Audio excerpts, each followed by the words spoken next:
अस्सलाम वालेकुम, welcome to RT Islamic reaction. मैं हूँ राहा। मैं हूँ तूबा। और आज हम लोग अबू ज़र की एक और वीडियो है, तो इसलिए हम पहले वीडियो देखते हैं, उसके बाद हम अपना रिएक्शन देते हैं। अस्सलामुअलैकुम गाइस, कैसे हैं आप लोग। तो आज इतने लंबे अरसे बाद आज फिर इसका नंबर आ गया है। और जो इन साहब को नहीं जानते उनको बता दूं, ये शख्स बड़ी ही महान हस्ती है। औरतों के हुकूक के लिए इन्होंने बड़ी लड़ाइयां लड़ी हैं और कोई अगर औरतों पर बुरी नज़र डाले तो इनसे बर्दाश्त नहीं होता, तुरंत पजामे से बाहर आ जाते हैं, तुरंत उनके हुकूक के लिए खड़े हो जाते हैं ये साहब। तो ये हैरिस सुल्तान साहब का एक छोटा सा इंट्रो। मैं इधर ईस्टर्न यूरोप में फिर रहा हूँ। इतनी इतनी खूबसूरत लड़कियां इतने छोटे छोटे कपड़े पे इतने छोटे छोटे कपड़े पहन के फिर रही हैं। मैं तो देख के हैरान हूँ। उससे भी ज्यादा ये इंग्लैंड वगैरह से भी ज्यादा एडवांस। कोई बात नहीं, दिल के अरमान निकल आते हैं कभी कभी। तो ये है इस भेड़िए का असली रूप। बाहर से ड्रामे जी हम तो औरतों के हुकूक के लिए लड़ते हैं। अच्छा, मजे की बात ये है कि ये हराम खोर दूसरों को दर्ज देता है कि ऐसे किसी को देखकर आउट ऑफ कंट्रोल ना हो जाया करें और ये और वो। भगवान के लिए, खुदा के लिए, ये नीचे जो ठरकी मैसेजेस होते हैं करना छोड़ दो यार। इंग्लिश चैनल के नीचे ठरकी मैसेजेस किए होते हैं यार, थोड़ी शर्मिंदगी, एम्बैरेसमेंट होती है। इतनी ठरक मत झाड़ा करो। आए हाय हाय हाय आए हाय हाय हाय। खुद की नजर छोटे छोटे कपड़ों पर होती है और दूसरों को दर्ज देता है। खूबसूरत लड़कियां इतने छोटे छोटे कपड़े पहन के फिर रही हैं। आए हाय हाय हाय। अच्छा, यहाँ मैं अपनी वीडियो को भी प्रमोट कर लूँ। मैंने एक वीडियो बनाई है। ये लोग कुरान में 60 साइंटिफिक एरर्स बताते थे, तो 60 के 60 साइंटिफिक एरर्स को मैंने रिफ्यूट किया है बिना एक भी पॉइंट स्किप करे।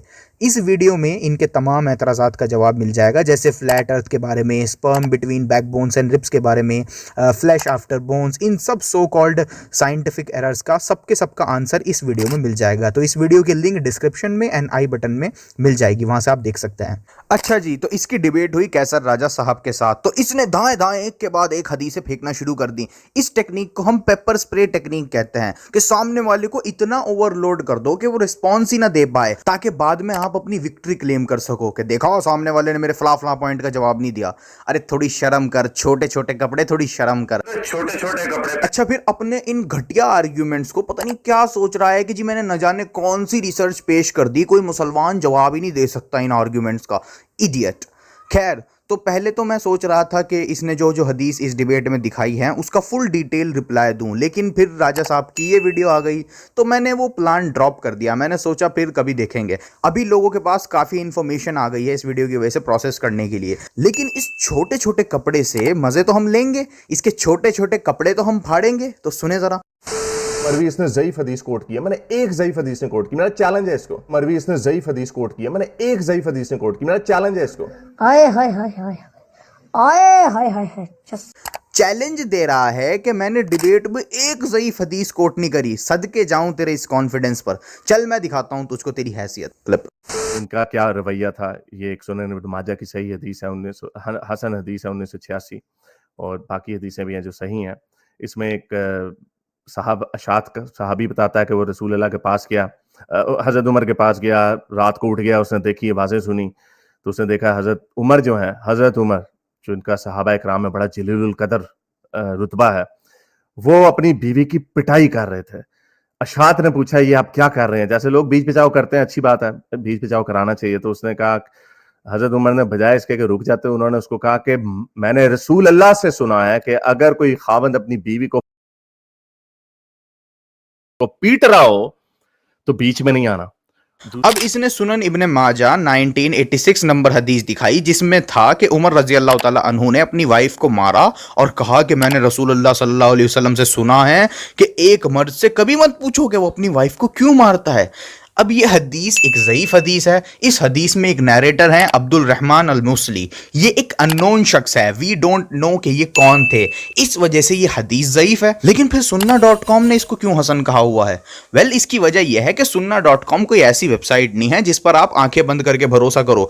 इस वेबसाइट में सैकड़ों मिस्टेक्स हैं। चलो मैं आपको शेख अलबानी की तहकीक दिखा देता हूं। उन्होंने इस हदीस को ज़ईफ कहा है। देखे सुनन अबी दाऊद 2147 नंबर हदीस में देखें, यही शख्स अब्दुल रहमान अल मुसली है जो इस वाली हदीस में है, सेम शख्स हैं। एंड शेख अलबानी ने भी इस हदीस को वीक कहा है, clear as daylight. Same शख्स को ज़ईफ कहा है शेख अलबानी ने भी। अब भी ठंडक नहीं पड़ी और लो ये देखो, खुद सुन्ना.com पर इन अब्दुल रहमान अल मुसली को ज़ईफ कहा गया है। मुस्नद अहमद 122 नंबर हदीस में खुद सुन्ना.com की वेबसाइट पर ही लिखा है कि ये अब्दुल रहमान अल मुसली अननोन है। आए हाय हाय हाय आए हाय हाय। छोटे छोटे कपड़े ये ले पढ़ खुद, तेरे चैलेंज का तिया पाचा हो गया।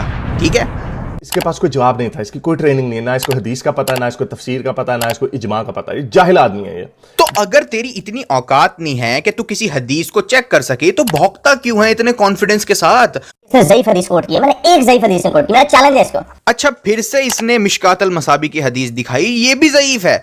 इसी तरह ये मुश्कात में भी हदीस है कि रसूल अल्लाह ने कहा है कि अपनी बीवी को अगर कोई मारे तो ना पूछो। तो भाई इतना कॉन्फिडेंस कैसे था कि चैलेंज करता फिर रहा है? हद है जहालत की, मतलब आता जाता कुछ नहीं और चैलेंज फेंक दो। औरतों को इंसान नहीं समझा गया। सुनन इब्न माजा की सही हदीस है कि उनको अपनी शादी का भी खुद हक नहीं है, अपनी शादी तय करने का। उन्हें एडल्टरस यानी जानी होगी वो औरत जो अपनी शादी खुद तय करेगी। अच्छा जी, अब इसने एक हदीस दिखाई सुनन इब्न माजा 1882 जिसमें लिखा था कि वो वुमन अडल्ट्रस है जो खुद की मैरिज खुद अरेंज करती है। अब इसने इससे ये कंक्लूजन निकाला कि देखो जी, औरतों को तो अपनी मर्जी से शादी का भी राइट नहीं है इस्लाम में। अरे गधे, छोटे छोटे कपड़ों से ध्यान हटे तभी तो पता चले रियल रिसर्च कैसे होती है, इस हदीस में एक्चुअल में क्या लिखा है। खैर, पहले मैं इसको कैप्सूल देता हूं। यह हदीस पढ़। सुनन इब्न माजा 1873 नंबर हदीस में आता है, एक लड़की की शादी उनके फादर ने एक ऐसी जगह तय कर दी थी जहां वो लड़की नहीं चाहती थी, तो वो रसूलुल्लाह के पास गई कंप्लेन करने। तो रसूलुल्लाह ने उनकी मैरिज वहां से खत्म कराकर लड़की का निकाह वहां कराया जहां वो चाहती थी। पढ़ लिया? अब बोल, अभी भी कन्विंस नहीं है? चलिए ले, सही अल बुखारी 6945 नंबर हदीस में आता है कि एक लेडी रसूलुल्लाह के पास आई और कहा, रसूलुल्लाह मेरे फादर ने मेरा निकाह वहां करा दिया जहां मैं नहीं चाहती थी, मतलब उनकी मर्जी नहीं थी और उनके फादर ने निकाह करा दिया था। तो रसूलुल्लाह सल्लल्लाहु अलैहि वसल्लम ने तुरंत मैरिज को इनवैलिड डिक्लेयर कर दिया और कहा कोई शादी हुई ही नहीं। तो ऐसा निकाह ही वैलिड नहीं है जिसमें वुमन की मर्जी ना हो, वो निकाह माना ही नहीं जाता इस्लाम में। तो तेरे से किसने कहा कि लड़की अपनी मर्जी से शादी नहीं कर सकती है, जबकि ऐसा निकाह ही वैलिड नहीं होता इस्लाम में जिसमें औरत की मर्जी ना हो? तो ये छोटी छोटी हदीसें तेरे बड़े बड़े आर्ग्यूमेंट्स की धज्जियां उड़ा रही हैं।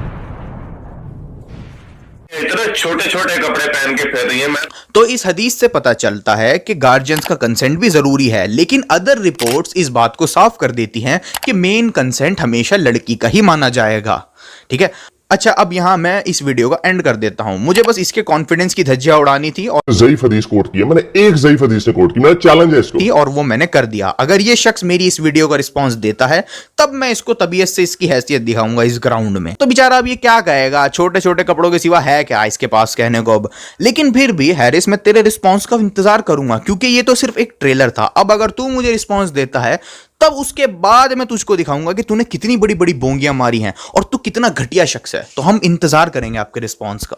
इधर ईस्टर्न यूरोप में फिर रहा हूँ, इतनी इतनी खूबसूरत लड़कियां, इतने छोटे छोटे, इतने छोटे छोटे, इतने छोटे छोटे, इतने छोटे छोटे, इतने छोटे छोटे, इतने छोटे छोटे, इतने छोटे छोटे कपड़े पहन के फिर रही है। मैं तो देख के हैरान हूँ, उससे भी ज्यादा। इस वीडियो के अंदर जो अबू जर भाई ने इतने अच्छे से एक्सप्लेन की है एक एक हदीस, जो हारिस सुल्तान ने सिर्फ अपने आप को सच्चा साबित करने के लिए, अपने आप को सच्चा साबित करने के लिए ज़ईफ जो अहादीस थी उनको कोट किया। और उसमें वो अबू जर भाई ने बताया तक है कि जो जो सी हदीसें उसने बताई हैं उसमें जो बताने वाले वो अननोन है, यानी उनके बारे में ज़्यादा लोगों को नहीं पता। सो जिस वेबसाइट से उन्होंने उठाया उन्होंने भी उसको डिक्लेयर किया कि वो अननोन है, मगर इनको अपनी तरफ से कुछ ना कुछ मनगढ़ंत सोचना होता है, इस्लाम के बारे में कुछ ना कुछ झूठ फैलाना होता है। और वैसे भी इस्लाम में जब शादी होती है तो सबसे पहले लड़की से पूछा जाता है, अगर लड़की राजी होगी तभी शादी होती है, वरना शादी नहीं होती। और निकाह में भी सबसे पहले लड़की से पूछा जाता है, लड़के से नहीं पूछा जाता। सही है, और उसमें लड़की के लिए सारे हकूक होते हैं। कौन सा वाला मजहब है जिसमें लड़की को इतने हकूक दिए जाते हैं निकाह में? उसमें तो एक एक चीज का लिखा जाता है, उसका नाफ नफका लिखा जाता है, उसके लिए हक महल लिखा जाता है, उसके लिए इतनी चीजें लिखी जाती हैं। आज तक किसी शादी में भी आज तक आपने दुनिया में देखी कहाँ पे लिखा जाता है? आज यूरोप कहता है कि हम लोग तो भैया बहुत हकूक देते हैं, वो कहाँ हकूक देते हैं? किस आज तक उन्होंने कौन सी कभी औरत को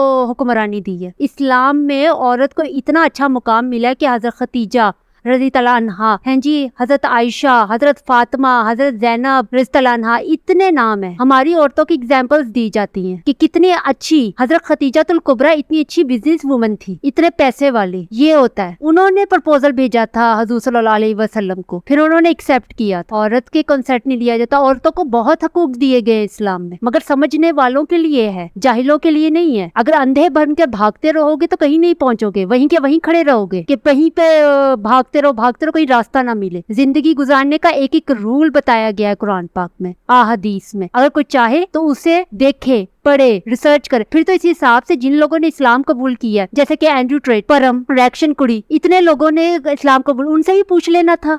क्या पता उनको भी कोई जबरदस्ती इस्लाम कबूल करवा लिया होगा, या उनको दबाव देके इस्लाम कबूल करवा लिया होगा। पहले अपने दामन में देखो, अपने अंदर कि कितनी गलतियां हैं। गंद में रहने वाला ना सफाई में रहना पसंद नहीं करता। गंद का जानवर गंद में ही रहता है। और हम साफ है क्योंकि हम मुसलमान हैं, हम 5 वक्त वजू करते हैं।